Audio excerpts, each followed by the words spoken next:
What's up guys, Lou here, and today I've got a top 5 video for you. These are the best Android devices of 2013. But there's a little twist. They're chosen by you. This is an audience decision. I asked you guys on Twitter, Facebook, and Google+, not only which devices you liked best, but then I got you to vote on the top 5 suggestions. So without giving too much away, let's go ahead and count down the top 5 Android devices of 2013. Coming in at number 5 with a total of 33 votes collectively is the LG G2 with a large 5.2-inch display, 1080p resolution, and also a very big 3000 milliamp hour battery. It's easy to understand why the LG G2 is in this particular list. It's got a quad-core Snapdragon 800 processor, which as you probably know is one of the best in the business, 2 GB of RAM, and a 13 megapixel camera. Another thing worth noting, a little honorable mention, is the Nexus 5, which is not out yet, but is rumored to be very similar to the LG G2, so it might not be in this list currently, but if you are buying a device after its release, you may want to consider the Nexus 5 as well. Coming in at number 4, we have one of my current favorites,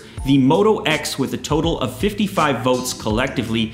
This device on paper doesn't have the greatest specifications, but I think part of the appeal here is the user experience. It has an OS very similar to stock Android, and the industrial design is once again one of my favorites. It has a 4.7-inch display, which I think is sort of that sweet spot in terms of display size. It is only 720p. It's got a 2200 milliamp hour battery, a dual-core Snapdragon S4 Pro, 2 GB of RAM, and a 10 megapixel camera, which, by the way, just received a new software update, which should improve some of the results you're getting out of the Moto X camera. So there you have it, Moto X at number 4. Coming in at number 3 with 65 votes is the incredibly successful Samsung Galaxy S4. This is a 5-inch device sporting a 1080p display. It's also got a 2600 milliamp hour battery, a quad-core Snapdragon 600 processor, not quite up to speed with the newly released Snapdragon 800, but still incredibly capable. It's got 2 GB of RAM and a 13 megapixel camera, which in great lighting conditions produces some of my favorite images to come out of a smartphone. So that covers numbers 3 through 5, but what about the top 2 devices?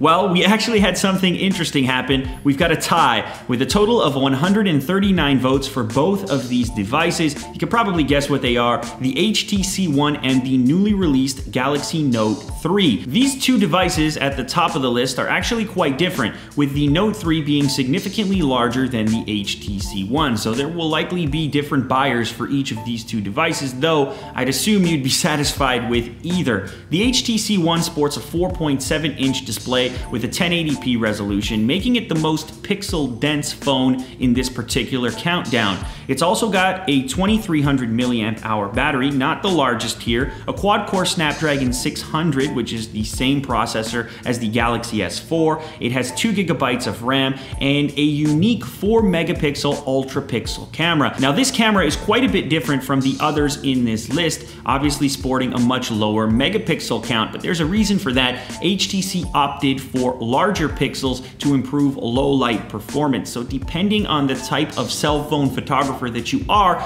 this may be a great choice if you take a lot of low light photography. But if you're looking for great pictures in, great lighting conditions, outdoors, etc., then you might want to look elsewhere to get some improved resolution. As you probably know, the HTC One has some of the nicest hardware of any of the devices currently available. It's mostly constructed of brushed aluminum, so that leaves the Spec Champion in this particular list, and what is likely the Spec Champion in the entire Android universe, also with 139 votes, the Galaxy Note 3. This sports a gigantic 5.7-inch display, once again at 1080p resolution.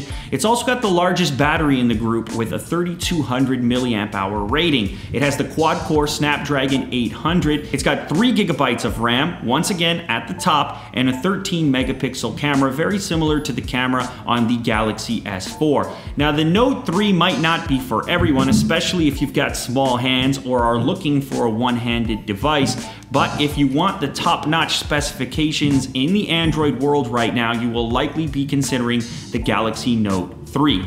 Alright guys, that wraps up this top 5 list as chosen by you. If you enjoyed this content, make sure to leave a thumbs up down below, and also leave a comment as far as what your top device is, especially if it wasn't covered in this top 5. Otherwise, pick one of the 5 and we'll read through the comments and see if the YouTube audience is the same as the Facebook, Google+, and Twitter audience. If you guys want to participate in polls like this in the future, make sure to follow me on one of the 3 social networks available, or all of them. It's up to you. The links will be down in the description to make your life a little bit easier, and if all goes well, we will do more user-generated content in the future. So before we close out today's video, I want to give another big shout out to Squarespace for helping make this content possible. What you're looking at right now is the official unboxtherapy.com website, which is built using Squarespace. That's right. I'm not talking about a service that I don't personally use. I put together a website I'm really happy with using the tools over on squarespace.com. And you can do it too. It's probably the easiest way online to get a website up and running incredibly fast. You can do all kinds of stuff like put a photo gallery, you can put a store in there if you want to sell merchandise like we do. We have a couple of t-shirts up on there, and there are plenty of different templates to choose from, so no matter what look you're going for, in one night you can pretty much set something up, maybe even faster than a night. I mean, it took me a night or 2, but if you're really quick with this kind of stuff, you could probably do it even faster. And I've got even better news for you. If you want to try out the service, it's completely free, no obligation. Head over to squarespace.com/unbox. As I said before, guys, this is a service that I use. This is what my website is built on, so I'm obviously a big, huge fan, and you probably will be too. Alright, that wraps up this video right here. Thanks as always for watching, and I'll catch you on the next episode. Later.